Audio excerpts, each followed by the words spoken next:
ആ സ്റ്റേജിൽ രാമകൃഷ്ണനെ കൊണ്ടുവന്ന് മോഹിനിയാട്ടം കളിപ്പിക്കാൻ പറ്റുമെന്ന് ആണ് ഞാനിപ്പോൾ ശ്രമിക്കുന്നത്. 2 ദിവസം നാട്ടിലൊക്കെ പോയി 2 ദിവസമല്ല, 1 ദിവസം. രാജീവ് ചന്ദ്രശേഖരന് വേണ്ടി ഒരു ദിവസത്തേക്ക് ട്രിവാൻഡ്രത്ത് ഒരു കോൺക്ലേവ് ഉണ്ടായിരുന്നു. അത് ഫാമിലി സർക്കിൾ ഇടത്തട്ടുകാരെ പലപ്പോഴും ശ്രദ്ധിക്കാറുണ്ട്. അദ്ദേഹം ആ ഇടത്തട്ടിലേക്ക് ആടുന്നത്. അപ്പോൾ അതിൻ്റെ ഒരു കിക്ക് ഓഫ് തുടങ്ങിയത് ഒരു 50 പേരുടെ ഒരു കോൺക്ലേവാണ് ഉദ്ദേശിച്ചത്. പക്ഷേ അതിൻ്റെ 250 പേരുണ്ടായിരുന്നു. അവരുടെ ഒരു ഹൃദയം പറച്ചിലെന്ന് പറയുന്നത് ശരിക്കും യഥാർത്ഥത്തിൽ എന്ത് ലഭിക്കുന്നു നമുക്ക് കൃത്യമായിട്ട് അറിയാവുന്ന അവരുടെ നിശ്ചയങ്ങളെ നമ്മൾ പരിപാലിക്കാൻ ശ്രമിച്ചാൽ, അല്ലെങ്കിൽ അവരുടെ നിർദ്ദേശങ്ങളെ നമ്മൾ കരുതലോടെ നമ്മൾ നടപ്പിലാക്കാൻ ശ്രമിച്ചാൽ അടിത്തട്ട് വർഗത്തിനാണ് അതിൻ്റെ ഏറ്റവും വലിയ ഗുണമുണ്ടാകുന്നതെന്ന് ആ കോൺക്ലേവിൽ നിന്ന് എനിക്ക് മനസ്സിലായി. അപ്പം നമുക്ക് കൂടുതലും അങ്ങനെയുള്ള ചർച്ചകൾ ഈ ഒരു ഇലക്ഷൻ ക്യാമ്പയിൻ പ്രോസസ്സിൽ നടക്കണമെന്ന് തന്നെയാണ് ആഗ്രഹം. പക്ഷേ അങ്ങനെയല്ല, മൊത്തത്തിൽ ഇതിനകത്തൊരു ഉത്സവത്തിൻ്റെ എലമെൻ്റ് ഉണ്ട്. അപ്പോൾ എല്ലാം നമ്മൾ കേറ്റർ ചെയ്യും. അപ്പോൾ അതുകൊണ്ട് എൻ്റെ ഒരു ഇലക്ഷൻ രീതി എന്ന് പറയുന്നത് ഇങ്ങനെയാണ് പോകുന്നത്. അത് നാട്ടുനടപ്പനുസരിച്ച് തന്നെയാണ് പോകുന്നത്. പക്ഷേ അദ്ദേഹം ടെക്നിക്കലി കുറച്ചുകൂടെ ദീർഘവീക്ഷണമുള്ള ആളായതുകൊണ്ട് ഞാൻ വിചാരിച്ചിടത്തേക്ക് എനിക്ക് കൊണ്ടുപോകാൻ പറ്റാത്തത് അദ്ദേഹം വിചാരിച്ചിടത്തേക്ക് അദ്ദേഹത്തിന് കൊണ്ടുപോകാൻ പറ്റും.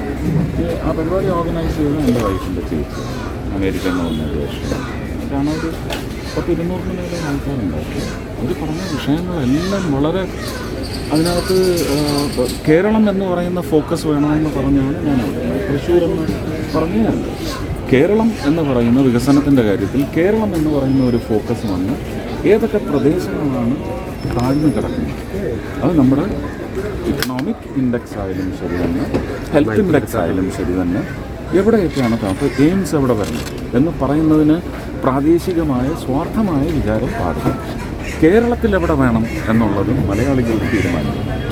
അവരുടെ ഒരു ഹൃദയത്തിൻ്റെ കൺസോർഷ്യം വരും, അവരുടെ വിചാരങ്ങളുടെ കൺസോർഷ്യം വരണം, അവരുടെ നിർദ്ദേശങ്ങളുടെ കൺസോർഷ്യം, അവരുടെ നിശ്ചയങ്ങളുടെ കൺസോർഷ്യം വന്നാൽ കേരളത്തിന് വേണ്ടി സംഭവിക്കുക. അല്ലാതെ ഞാൻ കണ്ണൂരുകാരന്, ഞാൻ തൃശ്ശൂർക്കാരന് എന്ന് പറഞ്ഞ് പിച്ചി പറിച്ചെടുക്കാൻ നിന്നാൽ ഒന്നും നമുക്ക്. പിന്നെ ആവാസ വ്യവസ്ഥിതിയുടെ ഒരു പ്രഷർ. അപ്പോൾ കൊച്ചിയിലൊക്കെ ഇനിയൊരു സ്ഥാപനം വരിക എന്ന് പറഞ്ഞാൽ ആ പ്രദേശത്ത് താമസിക്കുന്നവർക്ക് അവരുടെ എയർ ക്വാളിറ്റി ഇൻഡെക്സിനെ പോലും മെയിൻറ്റെയിൻ ചെയ്യാൻ പറ്റാത്ത തരത്തിലൊരു വികസനം വന്നാൽ വരുന്ന ദോഷങ്ങൾ അല്ലേ, പക്ഷിക്കൂട്ടങ്ങളില്ലാതാവും.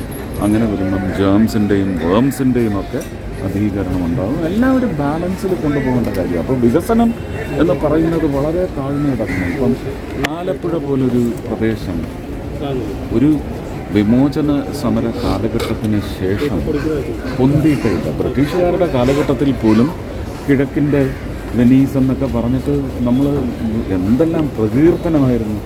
നമ്മുടെ സ്വാതന്ത്ര്യ ലബ്ധിക്ക് ശേഷം ആലപ്പുഴ എന്ന് പറയുന്ന ജില്ല എവിടെയാണ് കിടക്കുന്നത്?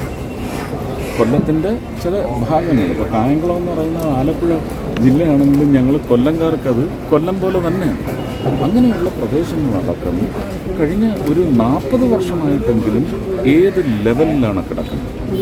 അപ്പോൾ അതിനെ ഉയർത്തിയെടുക്കുന്നതിന് ഒരു നാഷണൽ സിംബൽ എവിടെയാണ് വരേണ്ടതെന്ന് ഇവിടുത്തെ ഭരണകർത്താക്കൾ തീരുമാനിച്ചാൽ ആ ഒരു ജില്ലയുടെയും ആ പ്രദേശത്തെ ജനങ്ങളുടെയും അവരുടെ സ്വത്തിൻ്റെയും മൂല്യം എന്ന് പറയുന്നത് വർദ്ധിക്കും. റിയൽ എസ്റ്റേറ്റും റെൻ്റൽസും എല്ലാം വർദ്ധിക്കും. മണ്ണിൻ്റെ ഒരു മൂല്യം എന്ന് പറയുന്നത് വർദ്ധിക്കും. ആ മണ്ണിൽ വിളയുന്ന വിളവുകളുടെ, അത് മത്സ്യമായാലും നെല്ലായാലും പച്ചക്കറികളായാലും അതിനെല്ലാം ഒരു വിപണി എന്ന് പറയുന്നത് ബ്രാൻഡാണ്. ഒരു ആലപ്പി ബ്രാൻഡ് അതിനകത്ത്. അപ്പം ഞാൻ ഉടനെ അതെല്ലാം ഇനി തൃശ്ശൂർ വേണം എന്ന് പറഞ്ഞുകൂടാ. തൃശ്ശൂരിൽ വ്യവസ്ഥാപിതമായിട്ട് എന്തൊക്കെ സ്ഥാപനങ്ങൾ, ഇപ്പോൾ ശക്തന്മാർക്ക് 2019 ഇലക്ഷന് വന്നപ്പോഴും ഞാൻ പറഞ്ഞതാണ്, 2019 തന്നിരുന്നെങ്കിൽ ഇന്ന് അതിൻ്റെ യാഥാർത്ഥ്യത്തിൻ്റെ ഒരു തുടക്കം എങ്കിലും എനിക്ക് കുറിക്കാൻ സാധിക്കുമായിരുന്നു. ഒരു 7-8 വർഷത്തെ പരിശ്രമമാണ് ഒരു പ്രോജക്റ്റ്. നമുക്ക് അതിന് എല്ലാം ഈ ചുവപ്പ് നാട് തന്നെയാണ് അതിൻ്റെ തടസ്സം നിൽക്കുന്നത്. തൊട്ടതിനും പിടിച്ചതിനും എല്ലാം കുഴിയുടെ അളവ് 1 അടി കൂടിപ്പോയി, അതിനും തടസ്സം വയ്ക്കും. 1 അടി കുറഞ്ഞു പോയാൽ അതിനും തടസ്സം വയ്ക്കും. സിമെൻറ്റിൻ്റെ അളവ്, കമ്പിയുടെ എണ്ണം, ഇതൊന്നും ഇവിടെ പരിശോധിക്കുന്നേ ഇല്ല. ഇത് ഇടിഞ്ഞു പൊളിഞ്ഞു വീഴുന്ന എവിടെ ഒരു സ്കൂളിൻ്റെ തട്ട് മുഴുവൻ കഴിഞ്ഞ ദിവസം പൊളിച്ചു കളഞ്ഞത് പ്രിയ ഇളവള്ളി മഠം റിപ്പോർട്ട് കോടാലി ചെമ്പൂച്ചിറ രവീന്ദ്രൻ മാഷിൻ്റെ കീഴിലുണ്ടായിരുന്ന പ്രദേശമാണല്ലേ. എന്താണ് ഇങ്ങനെ ഒരു ഗതികേട് വരുന്നത്? പണിഞ്ഞുകൊണ്ടിരുന്നപ്പോൾ നാട്ടുകാർ പറഞ്ഞതല്ലേ. അപ്പോൾ നാട്ടുകാരന് വോട്ട് നൽകിക്കഴിഞ്ഞാൽ വിലയില്ല. നാട്ടുകാരന് വോട്ട് നൽകിക്കഴിഞ്ഞ് വില നൽകുന്ന സമ്പ്രദായവുമായിട്ടാണ് ഞാൻ വരുന്നത്. എന്നെ സ്വീകരിക്കും, എന്നെ ഈ ജോലി ഏൽപ്പിക്കും. മറ്റ് പ്രവർത്തകർ, തിരഞ്ഞെടുക്കപ്പെട്ട പ്രവർത്തകരുടെ വീഴ്ചകളെ ഞാൻ ഒരിക്കലും ആരോപണമായിട്ട് ഉന്നയിക്കില്ല. പ്രവർത്തനത്തിലൂടെ ഇതായിരുന്നു പ്രവർത്തനം നടക്കേണ്ടിയിരുന്നത് എന്ന് പറയുന്ന ഒരു നന്മയോ അല്ലെങ്കിൽ അതിനെ ചെളിവാരി എറിയലായിട്ട് ആരെങ്കിലും വ്യാഖ്യാനിക്കുമെങ്കിൽ അങ്ങനെ ഒരു കാര്യം കൂടി, ഇന്നലത്തെ ഒരു ദിവസം തൃശ്ശൂരിൽ കേരളമാകെ ചർച്ച ചെയ്തു നമ്മുടെ സഹപ്രവർത്തനായ കലാഭവനിയുടെ സഹോദരൻ. ഞാൻ അങ്ങനെയുള്ള വിഷയങ്ങൾ ഞാൻ പറയുന്നത് അതെല്ലാം വിഷയമാണ്. അത് നിയമപരമായിട്ട് ഡീൽ ചെയ്യേണ്ട വിഷയമാണ്. ഈ കേരളത്തിലാണ് ഇത് കേൾക്കൂ. അതുകൊണ്ട് എന്താ സംഭവിച്ചത്? വികസനം അല്ലെങ്കിൽ ഭരണത്തിൻ്റെ പേരിൽ നടത്തിയ ക്രൗര്യം, ആ ഭരണത്തിൻ്റെ ക്രൗര്യത്തെ ചോദ്യം ചെയ്യാനുള്ള പ്രതിപക്ഷത്തിൻ്റെ ഉത്തരവാദിത്വത്തിലെ വീഴ്ച, ഇതെല്ലാം ചർച്ചയിൽ നിന്ന് പോയില്ലേ? അവരൊക്കെ അതാണ് ആഗ്രഹിക്കുന്നത്, ഉദ്ദേശിക്കുന്നത്. ഇതൊക്കെ നിയമപരമായി ഡീൽ ചെയ്യേണ്ട കാര്യമാണ്. ഇത് കൊണ്ടുവന്ന് ഇലക്ഷനിൽ ജനങ്ങളെ ധരിപ്പിക്കേണ്ടതായ കാര്യങ്ങൾ മറച്ചു വയ്ക്കാനുള്ള ശ്രമം ഒരു ഭാഗത്തുണ്ടാകുന്നു എന്നുള്ളത്. അതിൻ്റെ തൊട്ട് തലേ ദിവസം വരെ എന്നെ ക്രൂശിക്കാൻ ശ്രമിച്ചതിൻ്റെ ഫലമായിട്ട് ക്രൂശിക്കുന്നതിന് മുമ്പ് തന്നെ ഉയർപ്പുണ്ടായി എന്ന് കണ്ടപ്പോഴത്തേക്ക് അതിനെയും മൂടിക്കെട്ടണം, അതിനും ഒരു വിഷയം കൊണ്ടുവരണം. ഇതായിരിക്കും. ഞാൻ അതിനകത്ത് പറഞ്ഞ ആളിനെ കുറ്റം പറയുകയോ അതിൻ്റെ ആഘാതം ഏറ്റുവാങ്ങിയ ആളിനെ പ്രകീർത്തിക്കാനല്ല നിൽക്കുന്നത്. 28-ാം തീയതി എൻ്റെ അമ്പലത്തിൽ എൻ്റെ ചെറുപ്പാണ്, എൻ്റെ നക്ഷത്രമാണെന്ന് ചോദ്യം. എല്ലാ വർഷവും എൻ്റെ അച്ഛൻ അപ്പൂപ്പന്മാർ തൊട്ട് ഒരു ദിവസം ഞങ്ങളുടെ ചെറുപ്പാണ്. ഇപ്പോൾ ഞാനത് ഏറ്റെടുത്തതിന് ശേഷം എൻ്റെ നക്ഷത്രത്തിലാണത് ചെയ്യുന്നത്. എൻ്റെ കുടുംബം എല്ലാവരും ഒത്തുചേർന്ന് നിന്നാണ് ചെയ്യുന്നത്.